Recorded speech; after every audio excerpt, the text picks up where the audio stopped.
नाज़रीन अस्सलाम वालेकुम। सियासत टीवी के खुसूसी प्रोग्राम खबर ख्याल में आपका खैर मकदम है। मैं मोहम्मद रियाज अहमद और मेरे साथी नईम मुजाहिद अदावर से हमेशा की तरह आपके सामने अहम खबरें लिए हाजिर हुए हैं। नाज़रीन, आप अच्छी तरह जानते हैं कि हम जो खबरें आपके सामने पेश करते हैं वो कल के अखबार की सुर्खियाँ बनती हैं। न सिर्फ सुर्खियाँ बनती है बल्कि उन खबरों को इलेक्ट्रॉनिक मीडिया गैर मामूली अंदाज में नशर करता है। इसी तरह सोशल मीडिया पर ये खबरें वायरल होती हैं। बहरहाल नाज़रीन, जहाँ तक खबरों का सवाल है, हमारे पास कई खबरें ऐसी हैं जो आपके सामने पेश की जा रही हैं और जिन पर तबसरा भी किया जाएगा। लेकिन जो पहली खबर ये है, एक तेलंगाना राइजिंग ग्लोबल समिट 8 और 9 दिसंबर को फ्यूचर सिटी में मुनक्किद होने वाली है और उसके लिए तकरीबन 4500 मेहमानों को मदऊ किया जा रहा है खास तौर पर। और इसमें सबसे नुमाया हैं वज़ीर आज़म नरेंद्र मोदी और राहुल गांधी के साथ साथ आप देखेंगे कि मल्लिकार्जुन खड़गे जो सदर कमल हिंद कांग्रेस कमेटी है, उन्हें भी मदऊ किया गया है। आज चीफ मिनिस्टर रेवंत रेड्डी ने बतौर खास वज़ीर आज़म नरेंद्र मोदी को मदऊ किया, फिर अपनी पार्टी के कायदीन खासतौर पर राहुल गांधी और जो सदर कांग्रेस हैं मल्लिकार्जुन खड़गे, उन्हें भी मदऊ किया है। जहाँ तक फ्यूचर सिटी का सवाल है, आप देखेंगे कि ये चौथा शहर है जो बसाया जा रहा है और आप अच्छी तरह जानते हैं कि इस शहर में अब तकरीबन 500 से ज़ायद कंपनीज कायम की जाएंगी इंटरनेशनल लेवल की। और ये भी कहा जा रहा है कि इस समिट में यानी चोटी सरबराह इजलास में जो 8 और 9 दिसंबर को मुनक़िद हो रहा है, एक वर्ल्ड गिनेस रिकॉर्ड भी कायम किया जाएगा ड्रोन्स के मामले में। तो बहरहाल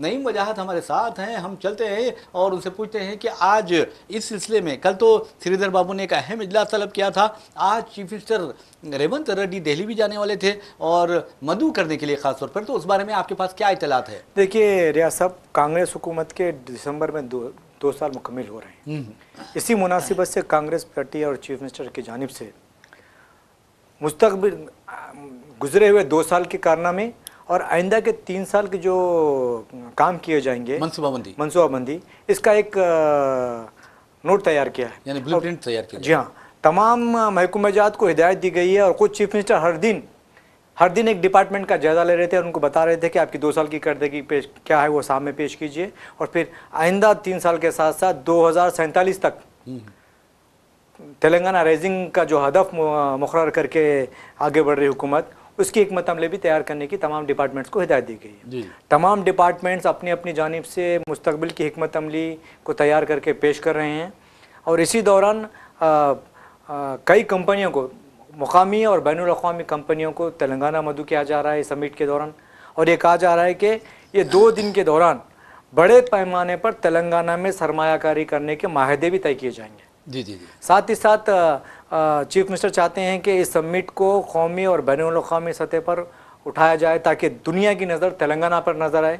इसलिए इस प्रोग्राम में वज़ीर आज़म नरेंद्र मोदी को मदऊ करने के लिए आज ख़ुद चीफ मिनिस्टर ने दिल्ली में प्राइम मिनिस्टर से मुलाकात की, उन्हें दावतनामा पेश किया। साथ ही साथ कई मरकज़ी वज़ीरा से उन्होंने मुलाकात की, उन्हें भी अपने दावतनामा पेश किया। और साथ ही साथ वज़ीर आज़म को जब मुलाकात की गई तो तेलंगाना के जो भी डिमांड्स थे, या मेट्रो ट्रेन है या फिर मूसा नदी के डेवलपमेंट प्रोजेक्ट्स है, इस पर भी गौर करने की उन्हें एक याददाश्त पेश की गई। जी। इसके अलावा मरकज़ी वज़ीरा से मुलाकात की गई। रियासत के तमाम वज़ीरा को हर चीफ मिनिस्टर से एक चीफ मिनिस्टर या 2 चीफ मिनिस्टर को उससे मुलाकात करके उन्हें मदऊ करने की ज़िम्मेदारी दी गई है। बाकी के चंद अरकान पार्लियामेंट को गवर्नर से मुलाकात करने की ज़िम्मेदारी दी गई है। इस तरह से कांग्रेस पार्टी इस प्रोग्राम को 8 और 9 दिसंबर को जो फ्यूचर सिटी में ग्लोबल समिट मुनक़िद हो रहा है, उसकी तवज्जो आलमी सतह पर उसकी तवज्जो हासिल करने के लिए बड़े पैमाने पर इक़दाम कर रही है। बहरहाल नाज़रीन, आपको बता दूं कि नईम मुजाहिद ने जिस अंदाज़ में कहा कि चीफ मिनिस्टर खुद दिल्ली पहुंचे थे वज़ीर आज़म नरेंद्र मोदी से मुलाकात के लिए और ये मुलाकात भी हुई है, और सवाल ये पैदा होता है कि आया मोदी जी उस यानी छोटी कॉन्फ्रेंस या सरबराह इजलास में शिरकत करेंगे या नहीं करेंगे। लेकिन एक बात ज़रूर है कि तेलंगाना की तरक्की का मतलब यही है कि हिंदुस्तान की तरक्की है। नईम मुजाहिद ने एक बात कही है कि विजन 2047 के तहत काम करने का जो फैसला किया गया है, उसके लिए मैं आपको बता दूँ कि चीफ मिनिस्टर रेवंत रेड्डी बार बार यही कह रहे हैं कि 2047 तक वो रियासत तेलंगाना की जो मईशत है उसे 3 खरब डॉलर तक पहुंचा देंगे। और आपको ये भी बता दें कि जो मदऊइन है, जैसा कि मैंने आपको पहले बताया, 4500 जो शख्सियतें हैं उन्हें मदऊ किया जा रहा है, जिनका ताल्लुक आप देखेंगे पहले तो वज़ीर आज़म है, उसके बाद राहुल गांधी के बाद मल्लिकार्जुन खड़गे। इसके अलावा जो सनतकार है, जो अरकान पार्लियामेंट है और मरकज़ी वज़रा है और तमाम रियासतों के चीफ मिनिस्टर्स हैं, उन्हें भी मदऊ किया जा रहा है। खेल कूद से जुड़ी जो शख्सियतें हैं उन्हें भी मदऊ किया जा रहा है, न सिर्फ नेशनल लेवल की बल्कि इंटरनेशनल लेवल की जो खेल कूद से जुड़ी शख्सियतें हैं उन्हें भी मदऊ किया जा रहा है। तो नईम वजह साहब, आप ये बताइए कि इस तेलंगाना राइजिंग ग्लोबल समिट में जो हदफ मुकर्रर किया गया है, कोई यानी कितने लाख करोड़ का है, कोई हदफ है? नहीं, देखिए मुख्तलिफ डिपार्टमेंट अपनी अपनी जानिब से पेश कर रहे हैं। हाँ हाँ। मेरे ख्याल से 8 और 9 को जो सबमिट है, वो सबमिट में जब डॉक्यूमेंट रिलीज़ किया जाएगा उसमें आपको अंदाज़ा होगा कि अभी तक की, क्योंकि ये हुकूमत का अंदरूनी मामला है, इसको अभी से मंजर पे नहीं लाते। जिस दिन डॉक्यूमेंट रिलीज़ किया जाएगा, उस डॉक्यूमेंट के रिलीज़ के साथ मैं समझता हूँ कि चीफ मिनिस्टर हदफ और सरमायाकारी और हुकूमत के इक़दाम इसके पर बातचीत करेंगे। और ये आपको ये भी बता दूँ कि फिल्म स्टार अजय देवगन अच्छा फ्यूचर सिटी में फिल्म सिटी बनाने वाले हैं। अच्छा अच्छा। तो मुख्तलिफ, आप जैसा आप 13 दिसंबर को मेसी के साथ, हाँ, मेसी फुटबॉल प्लेयर है, फुटबॉलर, हाँ, हैदराबाद में एक फ्रेंडली मैच रखा है चीफ मिनिस्टर ने उनके साथ। तो ये बताना ये चाह रहे हैं कि खेल की सरगर्मियों को फ़रोग़ दिया जाना चाहिए। फिर हैदराबाद में नाइट सिटी जो है उसको फ़रोग़ देने के भी इक़दाम किए जा रहे हैं, ताकि रात में मईशत को तरक्की दी जा सके, रात की मईशत को तरक्की दी जा सके। शहर हैदराबाद अब मैं समझता हूँ कि हिंदुस्तान के तमाम मेट्रो शहरों में एक अहम मेट्रो शहर है, पुरअमन शहर है, जहाँ पर तरक्की की राहें मौजूद है, यहाँ का माहौल सही है और लॉ एंड ऑर्डर की कोई प्रॉब्लम नहीं है, समंदर का कोई ख़तरा नहीं है। तो मैं तमाम महफूज शहर होने की वजह से बड़े बड़े सरमायाकार तेलंगाना पर सरमायाकारी करना चाह रहे हैं। हम देख रहे हैं कि बड़े बड़े IT इंडस्ट्रीज़ भी हैदराबाद में कायम हुए हैं। तो अब रात नज़र नहीं, जैसा हम ये कहते हैं कि मुंबई को कभी दिन रात उरुसुल बिलाद कहा जाता था। जी हाँ, नहीं होता। उसी तर्ज पर हैदराबाद को तरक्की देने के इक़दाम किए जा रहे हैं। बताया जा रहा है कि अब नाइट सिटी का भी कल्चर को, नाइट बाजार के जो नाइट बाजार को करेक्ट, उसका भी हिकमत अमली तैयार की गई है। मुख्तलिफ डिपार्टमेंट अपने अपने डिपार्टमेंट की जानिब से हिकमत अमली तैयार कर रहे हैं। टूरिज़म डिपार्टमेंट अपने तरफ काम कर रहा है, और इंडस्ट्री डिपार्टमेंट अपना काम कर रहा है, IT डिपार्टमेंट अपना काम कर रहा है, एजुकेशन डिपार्टमेंट अपना काम कर रहा है। हर डिपार्टमेंट 2047 का जो हज़फ है, टारगेट है, विज़न है, उसके लिए काम कर रहा है। बहरहाल नाज़रीन, आपको बता दूं कि 2025 happy new year Abu Dhabi में एक बहुत बड़ा यानी एक इवेंट मुनक़िद किया गया था, जिसमें 2731 ड्रोन्स इस्तेमाल किए गए थे। और आपको ये बता दूं कि उसे वर्ल्ड गिनेस रिकॉर्ड में शामिल किया गया था। लेकिन अब ये जो तेलंगाना राइजिंग ग्लोबल समिट है, उसमें तकरीबन आपको बता दूं कि 3000 ड्रोन्स इस्तेमाल किए जाएंगे, वो भी LED से लैस होंगे। तो इससे हो सकता है कि वर्ल्ड गिनेस रिकॉर्ड ये जो अबू धाबी में कायम किया गया था वो टूट जाएगा और नया रिकॉर्ड तेलंगाना में कायम हो जाएगा। लेकिन जहाँ तक फ्यूचर सिटी का सवाल है, जैसा कि नईम वजाद ने कहा है कि अजय देवगन यहाँ पर एक फिल्म स्टूडियो कायम करना चाहते हैं। वैसे भी यहाँ पहले से ही एक फिल्म स्टूडियो मौजूद है, लेकिन अगर आप वर्ल्ड फेमस है वो भी, तो बहरहाल रामोजी फिल्म सिटी जी, रामोजी फिल्म सिटी। अब आप हॉलीवुड की अगर बात करते हैं तो उसके बाद अगर किसी का नाम आता है तो रामोजी फिल्म सिटी का नाम आता है हिंदुस्तान में। जी, पूरे हिंदुस्तान में यहाँ पर कई फिल्म के सेट्स तैयार किए जाते हैं, रेलवे स्टेशन से लेकर देहात, वहाँ पर देहात के सेट्स होते हैं, गाँवों के सेट्स होते हैं, मंदिर, मस्जिद, गिरजाघर, गुरुद्वारे, ममालिक के शहरों के सेट मौजूद रहते हैं। बिल्कुल, ये बहुत ऐसा लगता है कि वहाँ पर आप कुछ ऐसा वहाँ शूटिंग करेंगे तो ऐसा लगेगा कि आप बेरुन मुल्क में, इवन कश्मीर बना दिया गया है वहाँ पर। बिल्कुल, पूरा हर चीज़ मौजूद है, जो उस स्टूडियो में हर चीज़ मौजूद है। हो सकता है अजय देवगन का जो स्टूडियो बनेगा वो कैसे बनेगा, लेकिन आप देखेंगे RK स्टूडियो जो बॉलीवुड का यानी हिंदी फिल्मों का जो स्टूडियो था, बहुत मशहूर हुआ करता था। लेकिन रामोजी फिल्म सिटी की बात सारे हिंदुस्तान में नहीं आती। तो अब देखना यह है कि हैदराबाद में जो कायम किया जाने वाला है अजय देवगन का स्टूडियो, वो कैसा होगा, ये सोचने वाली बात है। तो बहरहाल और मैं बता दूँ आपको जी, अभी आपने फ्यूचर सिटी की बात की, चौथा शहर, हाँ, हुकूमत की जानिब से गुज़श्ता 1 साल के दौरान चीफ मिनिस्टर बार बार फ्यूचर सिटी की बात कर रहे थे। हाँ। लोग उसका मजाक उड़ा रहे थे, अपोजिशन जमातें, कि कैसा बनेगा, क्या बनेगा। लेकिन जिस तरह से ग्लोबल समिट वहाँ रखा जा रहा है, उसकी तैयारियों के लिए जो इंफ्रास्ट्रक्चर डेवलप किया जा रहा है, मैं समझता हूँ कि वही तरक्की तैयार हो गया था, शहर तैयार, अलग नए से उसको फिर से बनाने की जरूरत नहीं पड़ेगी। ग्लोबल समिट के लिए जो आप इंफ्रास्ट्रक्चर तैयार कर रहे हैं, वही इंफ्रास्ट्रक्चर आपको नए शहर बसाने में अहम रोल अदा करेगा। अच्छा, जयेश रंजन जो है स्पेशल चीफ सेक्रेटरी है, उनके बारे में कहा जाता है ये इनोवेटिव होते हैं, बहुत इनोवेशंस पर ज़्यादा तवज्जो देते हैं, IT के फ़रोग पर ज़्यादा तवज्जो देते हैं। तो उनकी खिदमत ख़ास तौर पर इसके लिए हासिल की गई हैं। बिल्कुल, देखिए BRS के दौरे हुकूमत ने भी वो इंडस्ट्री और IT के प्रिंसिपल सेक्रेटरी हुआ करते थे। अच्छा, हुकूमत तब्दील होने के बाद तमाम ओहदेदारों को, बेशतर ओहदेदारों को अपने अपने जिम्मेदारों से अलहदा किया गया। जी। लेकिन जयेश रंजन को वही उसी जिम्मेदारी पर रखा गया है। तो इससे अंदाज़ा लगा जी कि उनकी कुछ खिदमत है जिसकी वजह से उन्हें रखा गया। चीफ मिनिस्टर अहमियत है। अब चीफ मिनिस्टर जब बैरूनी मुल्क के दौरे करते हैं तो वो भी उनके साथ होते हैं। जी जी। अब यहाँ उसको हुस्न का मुकाबला हुआ था, मुकाबले हुस्न हसीना आलम का जो जी हुआ था, उसके लिए भी जो जिम्मेदारी दी गई थी वो उस पूरे काम उन्होंने किए थे। जी जी जी जी जी, पहले एक लेडी IAS ऑफिसर हुआ करती थी, जी हाँ। उनको हटा के बाद में जयेश रंजन को जिम्मेदारी दी गई, जिसको उन्होंने बखूबी निभाया है। तो जयेश रंजन के IT और इंडस्ट्रीज़ के जो माहिरीन हैं या फिर जो नुमाइंदे हैं उनके साथ बेहतर ताल्लुक़ात भी है। जी जी। कि वो मैं समझता हूँ कि तेलंगाना की IT और इंडस्ट्री को डेवलप करने में अहम रोल अदा कर रहे हैं। जी बिल्कुल, आपने सही कहा मेरे नाज़रीन। हम लिए चलते हैं एक और खबर की जानिब, लेकिन इस खबर का ताल्लुक है वज़ीर-ए-आज़म नरेंद्र मोदी से। वज़ीर-ए-आज़म नरेंद्र मोदी बहुत ही खामोश रहते हैं, बेचारे कुछ बोलते नहीं, अपना मुंह खोलते नहीं, उनके बारे में ये मशहूर है। हालांकि आप देखेंगे कि खामोशी एक बहुत ही अच्छी हिकमत अमली होती है, और खामोश जो रहते हैं उनके बारे में कहा जाता है कि वो बहुत समझदार होते हैं, लेकिन खामोशी में भी फ़र्क होता है। मिसाल के तौर पर अगर समझदारी की बात की जाए तो खामोशी जो साबिक़ वज़ीर-ए-आज़म आनजहानी डॉक्टर मनमोहन सिंह की थी, उसे अक्लमंदी की, दानिशवरी की खामोशी कहा जा सकता है। लेकिन वज़ीर-ए-आज़म नरेंद्र मोदी की खामोशी को आप क्या नाम देंगे, ये तो हम आपसे ही सवाल करते हैं कि आप क्या नाम देंगे। तो बहरहाल आपको बता दूं कि हर इंसान में इज़्ज़त नफ्स होना चाहिए और उसे अपने मुल्क का और अपनी इज़्ज़त का ख्याल होना चाहिए। मिसाल के तौर पर ट्रंप ने अजीब-व-गरीब बातें की यूक्रेन के सदर से, ज़ेलेंस्की से, लेकिन ज़ेलेंस्की अब छोटा सा मुल्क है और उसके बावजूद भी उन्होंने बड़ी दीदा-दिली के साथ ट्रंप ही नहीं बल्कि उनके नायब सदर का JD वेंस का भी मुकाबला किया, और ये अगर कुछ इल्ज़ाम आयद करते तो वो जवाब देते। यहाँ तक कि व्हाइट हाउस में एक सहाफ़ी भी उठ खड़ा हुआ और बड़बड़ाहट करने लगा, लेकिन उसका भी जवाब ज़ेलेंस्की ने दिया जो उसने उनके लिबास पर सवाल उठाए थे। तो बहरहाल ये तो ज़ेलेंस्की थे, लेकिन वज़ीर-ए-आज़म नरेंद्र मोदी के बारे में कहा जाता है कि एक सिर्फ 2 फीट या 2.5 फीट के फासले पर बिठाते हुए मोदी को उन्होंने हिंदुस्तान के बारे में बहुत कुछ बुरा भला भी कहा, और कहा कि हिंदुस्तान सबसे बड़ा टैरिफ वायलेटर है, इस तरह की बात भी की। लेकिन वज़ीर-ए-आज़म नरेंद्र मोदी खामोश रहे, और जब हिंदुस्तानी तारकिन वतन को गैर कानूनी होने के इल्ज़ाम में मुल्क बदर किया गया वहाँ से, तो आप देखेंगे कि उनके हाथों में हथकड़ियाँ, पैरों में बेड़ियाँ थी, और उन्हें इंतहाई बेइज्जती के साथ अमरीकी फ़ौजी हेलीकॉप्टर में यहाँ हिंदुस्तान लाया गया, जबकि कोलंबिया के शहरियों को उसी तरह लाया गया।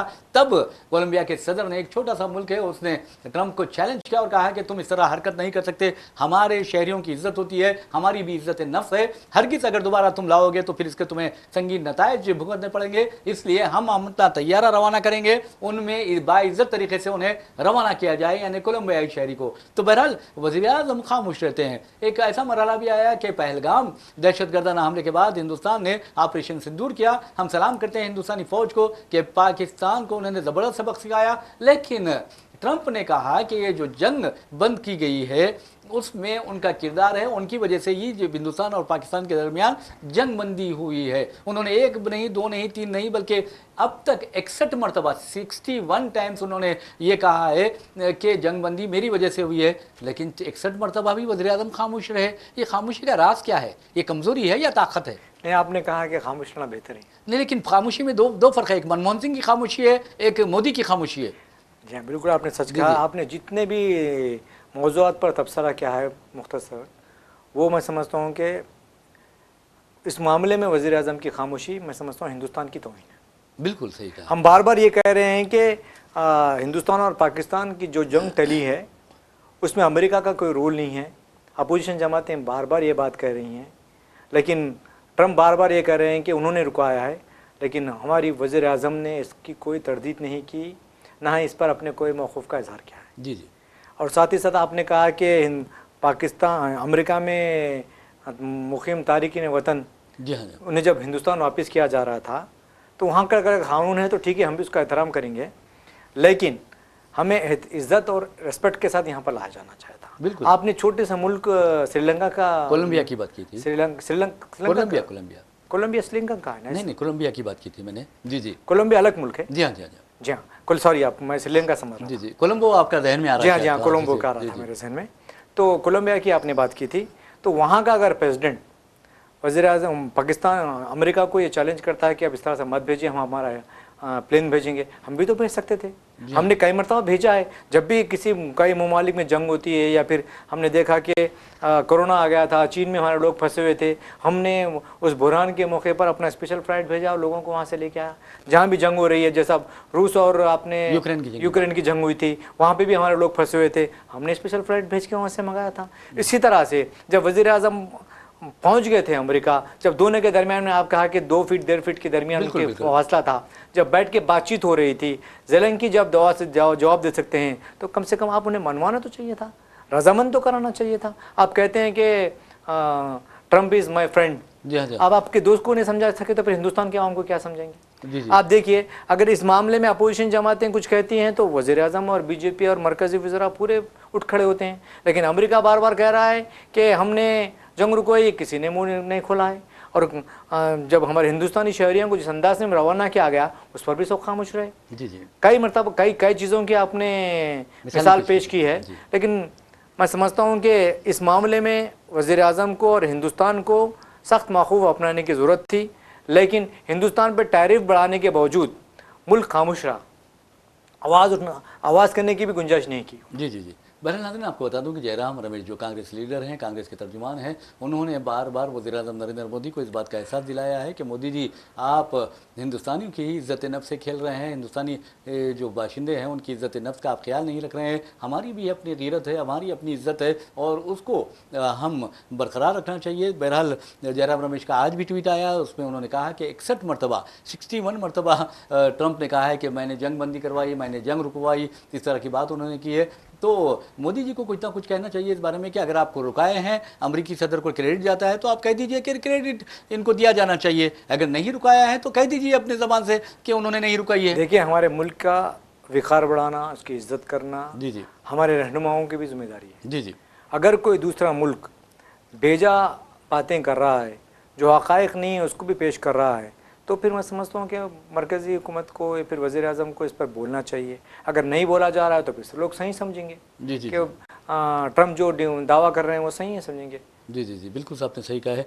बहरहाल नाज़रीन, आपको बता दूं कि जहाँ तक इंसानियत का सवाल है, इंसानियत तो उस वक्त मर जाती है जब आप खुद अपने बच्चे का कत्ल कर देते हैं या फिर अपनी भतीजी को मौत के नींद सुला देते हैं या फिर मासूम बच्चों को सिर्फ इसलिए कत्ल कर देते हैं कि कहीं वो आपसे ज़्यादा खूबसूरत या पुरकशिश नज़र ना आए। तो बहरहाल हम आपको लिए चलते हैं, हरियाणा का इलाका है पानीपत। पानीपत का नाम आते ही आपको याद होगा कि पानीपत की जंग तारीख में बहुत ज़्यादा मशहूर है। तो बहरहाल पानीपत में एक वाक़या पेश आया जहाँ पर पूनम नामी एक खातून ने अपनी ही भतीजी को बाथ टब में डुबोकर कत्ल कर दिया। और आपको ये बता दूं, उसकी वजह पुलिस ने ये बताई है कि ये खातून नहीं चाहती थी कि उनकी कमसिन भतीजी, जिसकी उम्र सिर्फ 6 साल है, उनसे ज़्यादा खूबसूरत लगे। तो आप अंदाज़ा कीजिए कि इस खातून पर की जब तफ्तीश की गई तो पता चला कि उसने इससे पहले भी 3 बच्चों को कत्ल किया, जिसमें खुद उनका अपना बेटा भी शामिल है। तो आप अंदाज़ा कीजिए कि मैं ये समझता हूँ कि जलन, हसद जो है, गुरूर और तकब्बुर, ये जो बीमारी होती है, अगर ये बीमारी अपने नुक्ते उरूज पर पहुंच जाए तो फिर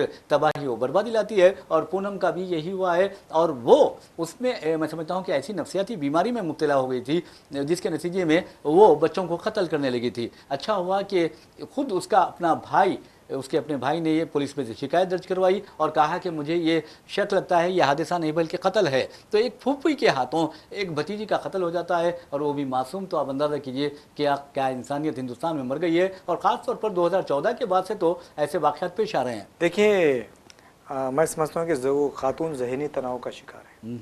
मैंने हाल ही में एक रिपोर्ट पढ़ा है, शायद मैं अखबार सियासत में दो दिन में वो रिपोर्ट भी शेयर करूँगा, कि मुल्क में ज़्यादातर ख़वातीन, मर्दों के बनिस्बत ज़्यादातर ख़वातीन ज़हनी तनाव का शिकार है। जी। उसकी कई वजूहत हैं, अगर आप उस पर डिस्कशन करने पड़े तो बहुत लंबी हो जाती है। मुख्तलिफ कई ख़ानदानी झगड़े हैं और फिर क्या बोलते हैं, माल दौलत है, जैसा खूबसूरत है, खूबसूरती है, मुख्तलिफ चीज़ें हैं जिसकी वजह से ख़वातीन ज़हनी तनाव का ज़्यादा शिकार है, जिसके नतीजे में ऐसे वाक़यात पेश आ रहे हैं। हम देखें, हमारे बचपन से हमने देखा है कि हमारे घर में जब हम जॉइंट फैमिली का निज़ाम था पूरे लोग एक साथ घर में, एक ही घर में रहा करते थे, एक ही चूल्हे में पकवान होता था, एक साथ सब मिलकर बैठ के खाना खाया करते थे। घर के बड़े जो होते थे, बच्चे अगर कोई गलती करते तो उन्हें डांट डपट कर सही रास्ता दिखाया करते थे। लेकिन आज माहौल पूरा तब्दील हो गया है। और जो माँ बाप होते थे वो कभी किसी का गुस्सा, यानी अगर कोई बच्चों को गुस्सा करता तो उससे नाराज नहीं होते थे, बल्कि ये कहा जाता था कि वो बड़े हैं, वो सही कर रहे हैं। लेकिन आज का ये माहौल हो गया है, खानदान टूट के टुकड़े हो गए हैं, फैमिली वैल्यूज खत्म हो गए हैं पूरे। अगर आज कोई बड़े डराते हैं बच्चों को, तो अगर बच्चा जाके माँ से शिकायत करता है तो माँ कभी अब ये नहीं कह रही है कि नहीं उन्होंने जो कहा सही है, बल्कि ये कह रही है कि वो कैसा कह सकते हैं ये बात। जी हाँ, बहुत अफसोस की बात है। तो इस तरह का जब रुझान पैदा होने लगता है तो मैं समझता हूँ कि ये समाजी बीमारी है।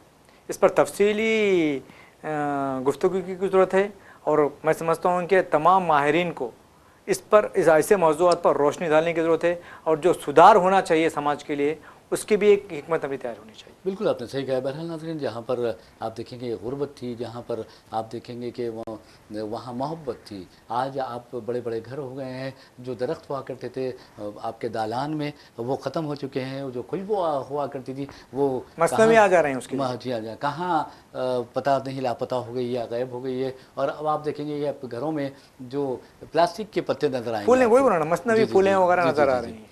तो बहरहाल ये पूनम की तरह जो वाक़यात पेश आते हैं, अक्सर आप देखेंगे कि फूफियाँ ऐसी होती हैं जो अपने भतीजा भतीजियों पर जान निछावर करती हैं, उन्हें प्यार करती हैं, और इस तरह के वाक़यात ऐसे रिश्तों को बदनाम करने का बायस बनते हैं। ये कि जालिम ही होता है, और जो मोहब्बत करने वाले होते हैं वो मोहब्बत करने वाले ही होते हैं। तो ये खबर मैं समझता हूँ कि बहुत ही दर्दनाक खबर थी। एक मासूम बच्ची क्या करती है, मासूम बच्ची, जी ये हाल हो गया है। वज़ीर-ए-आज़म नरेंद्र मोदी से आप देखेंगे कि इंडिया की जो विमेन क्रिकेट टीम है उसने वर्ल्ड कप जीता, और उसके बाद वज़ीर-ए-आज़म नरेंद्र मोदी से उस टीम की मुलाकात हुई, और उस टीम के मुलाकात के दौरान एक खिलाड़ी ने वज़ीर-ए-आज़म से दरियाफ्त किया कि आपके चेहरे पर इस कदर ग्लो कैसा आता है। तो आप अंदाज़ा कीजिए कि वज़ीर-ए-आज़म के चेहरे पर ग्लो की बात हो रही है। अगर काश वहाँ ये बात होती कि बच्चों की हिफाजत के लिए आप क्या कर रहे हैं, तो वो जुर्रत, वो हिम्मत की बात कही जा सकती है। बिल्कुल ठीक है, बिल्कुल ठीक कहा आपने। देखिए जी अब मैं समझता हूँ कि हमारे ख़वातीन की जो टीम है उन्होंने वर्ल्ड कप जीत के आया है। जी मैं समझता हूँ कि हर तरीके से उनकी हौसला अफजाई होनी चाहिए। लेकिन नहीं, बीसीसीआई ने जो इनाम का ऐलान किया है 51 करोड़ रुपए का ऐलान किया है, जबकि इंडियन क्रिकेट टीम को जो वर्ल्ड कप जीत कर आए थे 125 करोड़ रुपए का ऐलान किया गया। बिल्कुल ठीक है। इसकी आप प्राइज मनी कितनी थी आप उसका भी अंदाजा कर लीजिए। मैं समझता हूँ आधी प्राइज मनी थी वर्ल्ड कप जीत के आने की। फिर भी जिस तरह से मैं समझता हूँ कि क्रिकेट टीम की जिस तरह से हौसला अफजाई की जा रही है, अगर दूसरे हिंदुस्तानी खेलों की उस तरह से हौसला अफजाई की जाती तो मैं समझता हूँ कि क्रिकेट से ज़्यादा दूसरे खेलों में भी हमारे हिंदुस्तान के जो नौजवान हैं वो अपने सलाहियतों का भरपूर मुजाहरा पेश करेंगे, हिंदुस्तान में हो या फिर बैरूनी ममालिक में हो। तो मैं समझता हूँ मैं ये भी कहना चाहता हूँ कि बीसीसीआई अब वर्ल्ड की सबसे ज़्यादा माशी तौर पर ताकतवर वो है, बॉडी है। तो इसकी भी जिम्मेदारी है कि वो क्रिकेट से जो आने वाला मुनाफा है उसका कुछ हिस्सा दूसरे खेलों के लिए भी मुख्तस करें। मिसाल के तौर पर आपने बहुत अच्छा मशवरा दिया है। हैदराबाद की हम बात करते हैं। हैदराबाद में अगर फुटबॉल की बात करते हैं तो हैदराबाद इंडियन क्रिकेट जो फुटबॉल टीम थी उसने ओलंपिक्स में भी क्वार्टर फाइनल तक रसाई हासिल की थी। ये बहुत बड़ी बात है। और उस वक्त आप देखेंगे कि जो टीम हिंदुस्तानी टीम होती थी उसमें 8-8, 9-9 खिलाड़ी हैदराबाद के होते थे, हैदराबाद पुलिस के होते थे। लेकिन आप देखेंगे मोहन बागान भी रहती थी। नहीं, मोहन बागान तो कलकत्ते की है। जी मोहम्मदन जो है वो भी कलकत्ते की है। तो बहरहाल शहर हिंदुस्तानी क्रिकेट टीम के जो कप्तान हुआ करते थे मोहम्मद शब्बीर अली, बाल सिटी खेत में दारुशिफा में जो रहते हैं, तो हैदराबाद में कई खिलाड़ी थे जो ओलंपिक्स खेल चुके हैं। तो वहाँ तासुब नहीं था, जानिबदारी नहीं थी। तो अगर आप मौका देंगे तो फुटबॉल हैदराबाद में फ़र्क पा सकता है। और अब तो मैं समझता हूँ कि चीफ मिनिस्टर खुद फुटबॉल के बहुत बड़े अच्छे खिलाड़ी भी हैं और फुटबॉल को बहुत पसंद करते हैं। तो उनके हुकूमत में तो कम अज़ कम तेलंगाना में फुटबॉल को गैर मामूली फ़रोग़ दिया जाना चाहिए। अभी तो आज ही मैंने देखा है चीफ मिनिस्टर हुकूमत ने ऐलान किया है कि 2 फुटबॉल टीमें बनाई जाएंगी। हाँ, एक ख़वातीन की, अच्छा, एक मर्दों की। जी और बैनुल-अक़वामी सतह पर खेल के लिए जो उन्हें इंफ्रास्ट्रक्चर की ज़रूरत है वो फराहम करने की तैयारी की जा रही है। बहुत अच्छी बात है। अब मेसी के साथ जो फ्रेंडली मैच है, मैं समझता हूँ कि वो भी उसकी हौसला अफजाई का एक जरिया। उसी दिन शायद ऐलान किया जाएगा, उससे पहले ऐलान किया जाएगा।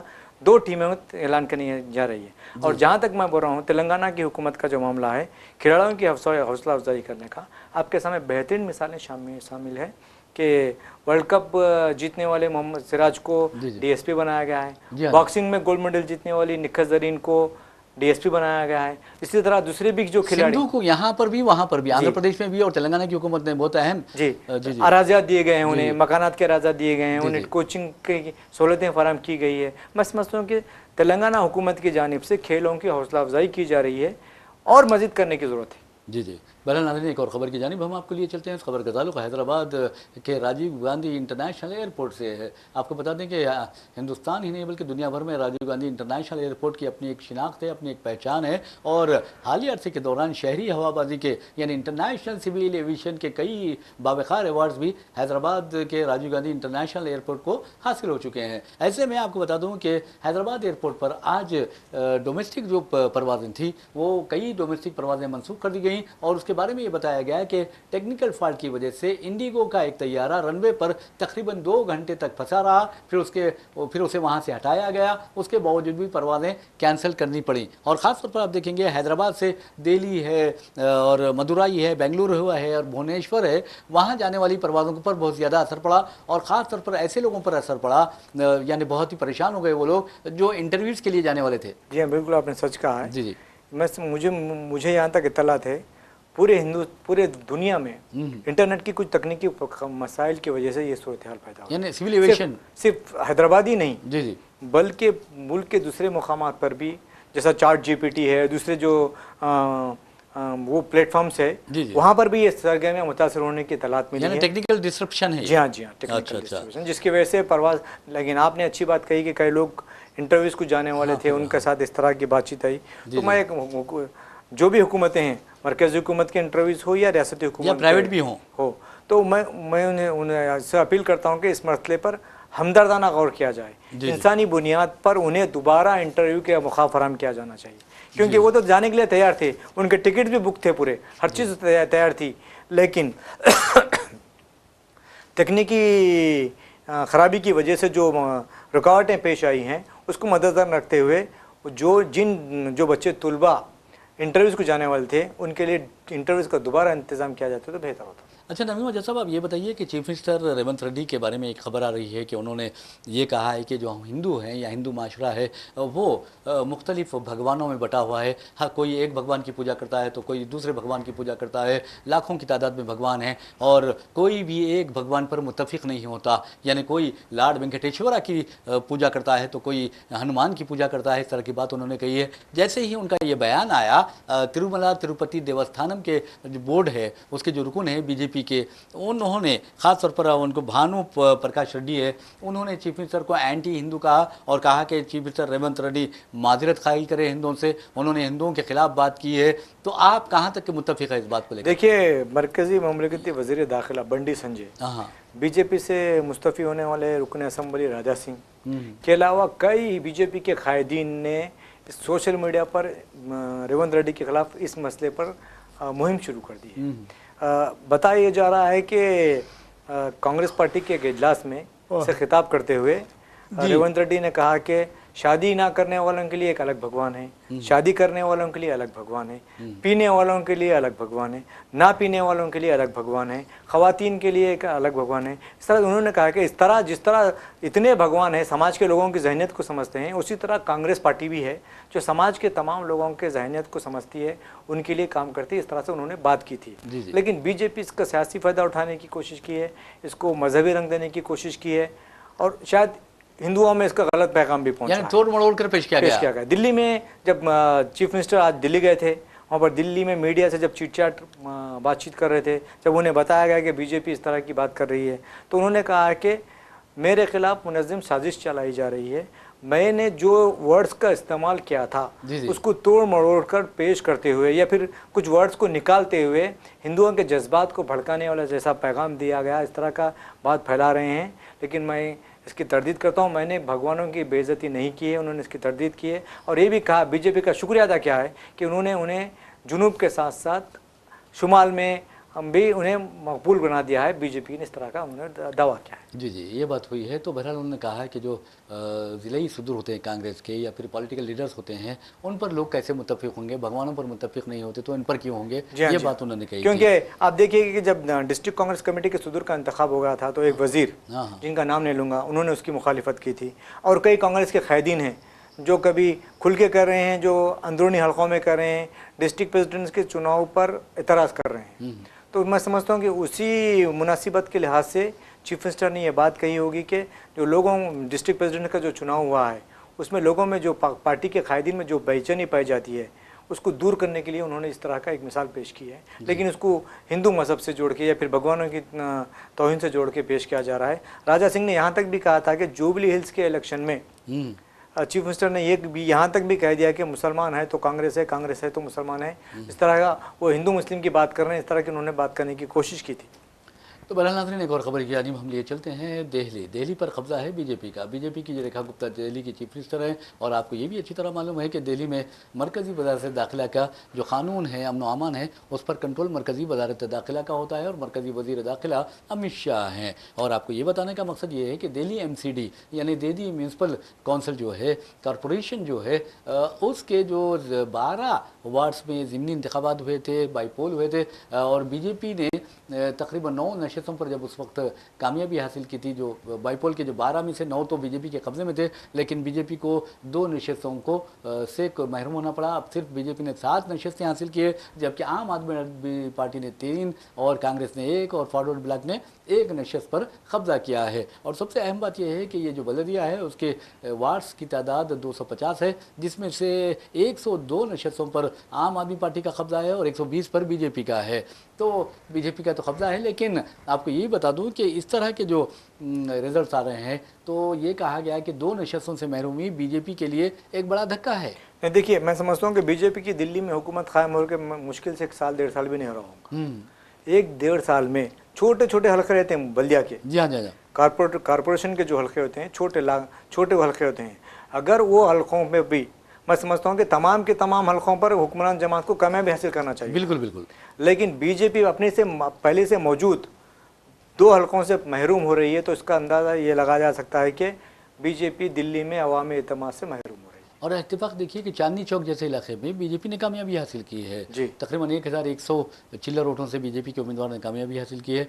बहरहाल दिल्ली है। और आपको ये बता दूं कि जहां तक मगरबी बंगाल का सवाल है, मगरबी बंगाल में एक शेरनी दहाड़ रही है और वहां बीजेपी काफ़ी परेशान है, लेकिन SIR के ज़रिए उसी तरह का फ़ायदा बीजेपी हासिल करना चाहती है जिस तरह बिहार में उसने हासिल किया है। लेकिन अपोजिशन कायदीन कहते हैं कि बिहार में जो कुछ भी हुआ है ये इलेक्शन कमीशन और बीजेपी हुकूमत के दरमियान साजबाज का नतीजा है, हेरा फेरी का नतीजा है और धांधलियों का नतीजा है। लेकिन क्या अब सवाल ये पैदा होता है कि मगरबी बंगाल में इस तरह की धांधली की जा सकती है, क्योंकि वहाँ पर ममता बनर्जी की जो पार्टी है TMC वो बहुत ज़्यादा चौकस रहती है और ऐसे में बीजेपी या इलेक्शन कमीशन को किसी भी हेरा फेरी का मौका नहीं मिलेगा। लेकिन वहाँ से जो खबरें आ रही है SIR, वहाँ 4 नवंबर से SIR शुरू हुआ है और अब तक जो खबरें आ रही है उसमें कहा गया है कि 46,30,000 से ज़ायद जो राय दहिंदे हैं उनके नामों को हज़फ करने के लिए तैयार रखा गया है, उन नामों की निशानदही कर ली गई है।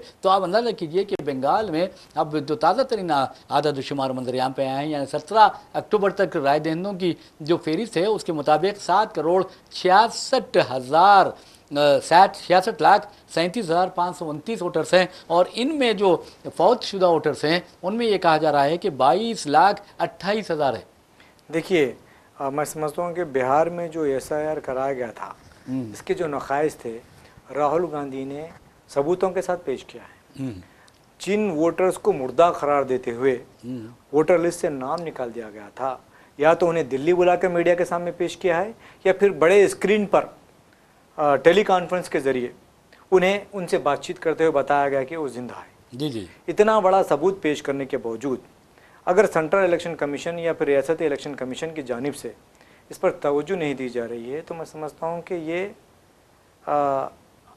राय दहिंदों के साथ नाइंसाफ़ी है। और एक बात बताइए, दिलचस्पी की बात है, इनमें वो भी राय दहिंदे हैं जिनकी तादाद 6,40,000 बताई गई है, लेकिन उनका आता पता ही नहीं है। हाँ, हमने भी देखा था कि कोई एक मॉडल है जिसको बिहार में और हरियाणा के वोटर लिस्ट में 22 मरतबा उनका नाम, कभी शोभा रखा गया, कभी सलमा रखा गया, कभी कुछ और नाम रखा गया, इस तरह के नाम आप पेश किए गए हैं।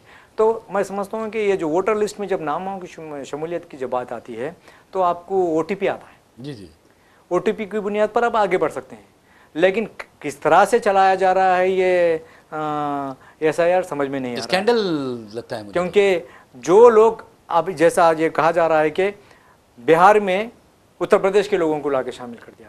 जी हाँ जी हाँ, ये कहा गया है जी, और मैं ये बताना चाह रहा हूँ कि जब उनसे बातचीत की गई, क्या आपने अपना वोट तब्दील करा के बिहार में मुंतकिल किया है, तो उन्होंने कहा कि हमने कैसा किया ही नहीं।